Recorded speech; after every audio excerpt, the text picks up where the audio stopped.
mobile devices right now. Okay, so what are your thoughts on body image, first off?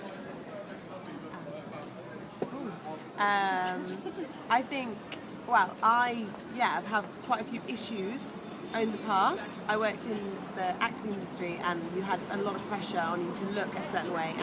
And I think I took that a bit personally. So, I was made to think that only size 8 people are beautiful. And actually now I'm realising, no, curves are good and they're healthy and it's good to go out as well as in. Yeah.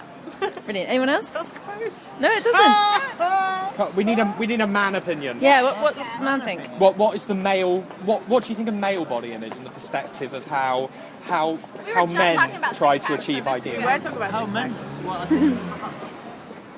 try to achieve ideals. I mean, I'm constantly trying to achieve my own ideals.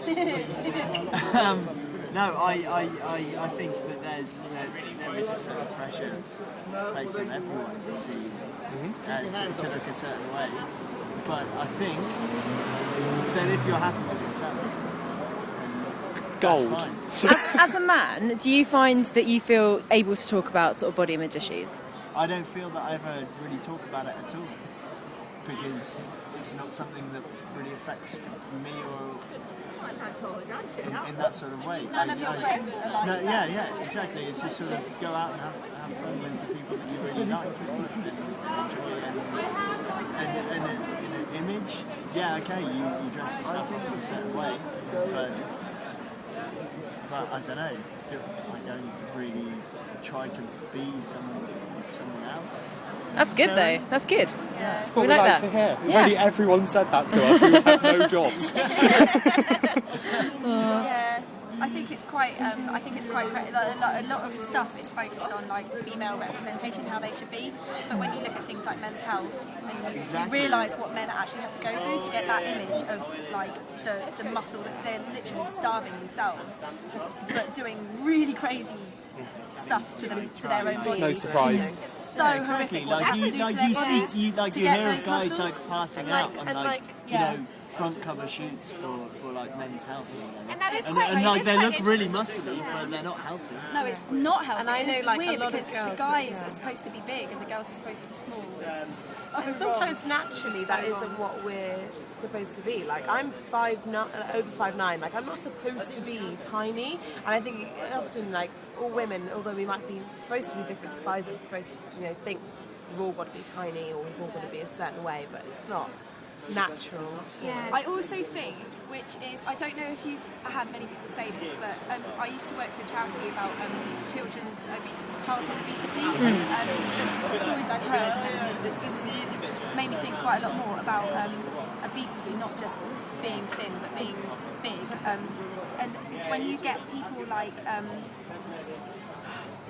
I'm trying to say this without offending anyone who's We prefer the frank, open approach. No, just go for it. Go for it. Like, there's a lot of people that are morbidly obese who maybe have the opinion that it's okay because I'm celebrating my curves, and they're actually morbidly, but they're damaging their bodies just as much as people that are trying to starve themselves. And I think that's a massive thing as well. Absolutely. Like it's a huge thing. I think there is It's a just fine as line bad. between healthily thin and being healthily big as well. There's definitely But I that. think it's just, it all just kind of comes down to just being healthy. And it's actually, are you maintaining what you should be and maintaining it as Eating what the your right body stuff, type is? exercising whatever you feel like your body should do, eating whatever your body should need, and like being whatever that I weight think makes you. It's being happy. I think there is such thing as a happy weight, and I think if you are happy in yourself, you will naturally, you won't starve yourself, but you also won't binge on eating and a load of rubbish food because you're happy and you want to have energy and you want, and that comes Food's from not a having good pacifier. diet. It's something that you just should have it. Yeah. But sometimes I know that like the control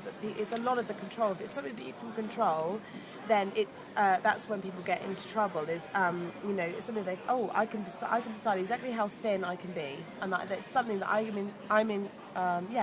I can take over this, and I can be whatever size I want to be because it's something that and that's when it's unhealthy, is because it's something that they think they can actually control what they should, and want to be. And I've like totally been in that situation where you take it consumes you completely, and you looking at other people and you're always thinking they have smaller thighs than me, they have thinner arms, they have this, That's and something takes that's something that sort of is like universal around people. It's like if you want to be pregnant, you see all the pregnant people in the world. If you want to have family, you see all the happy families. Yeah, and you don't see and the what it other actually people. comes down to is, okay, it's probably not that distorted as that. You're probably quite safe in the image that you control over yourself, but it is interesting to look at how your own distortion of yourself becomes. So the $1 million question for you all then. Body image education in schools and self-esteem lessons in schools, universities and colleges. How essential is it to someone's development as they're growing up? I think it's more essential than it was when we were in school, because thinking back to when I was in school, it wasn't, as far as I was aware, it wasn't an issue, but in the last 5-10 years, it's actually become really But I think that comes crazy. with the sexualization of things. Like I was talking to somebody that was saying that well they're sort of mandate, because I come from America, so it's different. But here they mandate what they prescribe sort of what the dress code is, and you have these things. But then actually, if you look at it, girls are rolling their skirts up as tight as they can get them and everything like that. There is this sexualization of things that doesn't. It's like, okay, so you either let children dress as they'd like to, or you get an image that you'd like to sort of prescribe, but that becomes sexualized. Mm-hmm. And it's actually more about just sort of education in the sense of you don't have to do this, you can do this, you can have this sort of discrepancy here. But it is something that's just peer pressured beyond belief. But I think, like, I see it in children that I teach. Like, I teach very young children, like 5, and even then, like, I know one girl that was like, I think she was 7 years old, and she was saying that she was too fat. She wasn't at all. She had absolutely nothing wrong with her. But obviously, she picked up on the media, on different things, and it's scary. I think it should just be maybe just subtly integrated into education, not kind of like we're going to sit down and talk about this, but because it's more I than think it's almost more than about image. It's about well-being. It should be all under the same thing, like in PSHE or however you want to teach it. Like, okay, because what one of our branches of what we do is there's this wonderful woman, Natasha Devon, who basically goes into schools across the country and tells her personal stories of her battles with an eating disorder, her struggles in the modelling industry, and does it from kind of the I've been there kind of view instead of the sit down sterile presentation view. Do you think that's the way forward for education? I think so, absolutely. A friend of mine is she works in the modeling agency, and she doesn't allow any sort of magazines in the house, and she has young children and her friends come along and they bring them, and she just kind of jucks them out when they come in, because she just doesn't want her children growing up with the idea of this is what a woman should look like.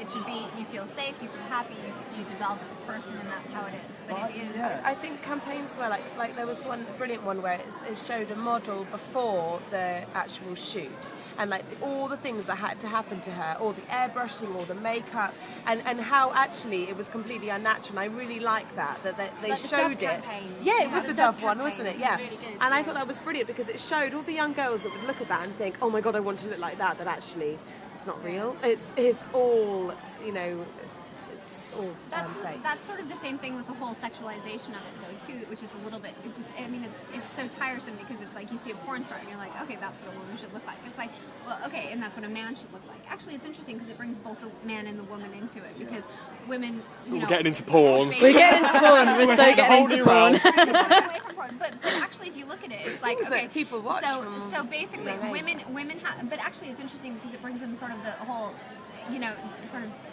incongruity with men, because you have women who basically are use plastic surgery to get where they need to be, but men don't actually have that option as much, so they actually have to work on their bodies much more than women. I have the best final question, which is usually the hardest one for everyone to answer.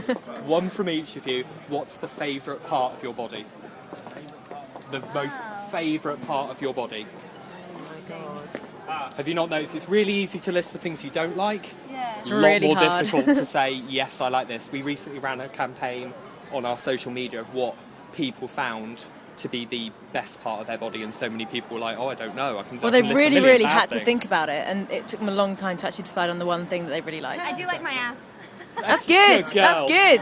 Anyone else? Can anyone else come I'd up say with one my ass, thing? but that's because Joe likes it. That's my Is this true? I was going to say my ass because Joe likes my ass. He's a player. And also my hair, because so many girls try to get their hair this colour, and I'm so lucky to not have to dye it. So that's pretty cool. That is pretty cool. That's pretty cool. 2 more responses left. Yeah. Joe, you go first. Go on, Joe. To be honest with you, my thighs are pretty cracking. Nice. This is what we like to hear. That's what we like. Thighs. And last one. I like my tummy because whatever weight I put on, I never put it on my tummy, so that's quite lucky. I like Nice. my tummy. That's I'm what we very like. happy. Brilliant. Actually, you said your guns earlier. My guns as well. You got good guns. Thank you. Brilliant. That's awesome. Well, thank you very much. Thank you ever so much. Thank you.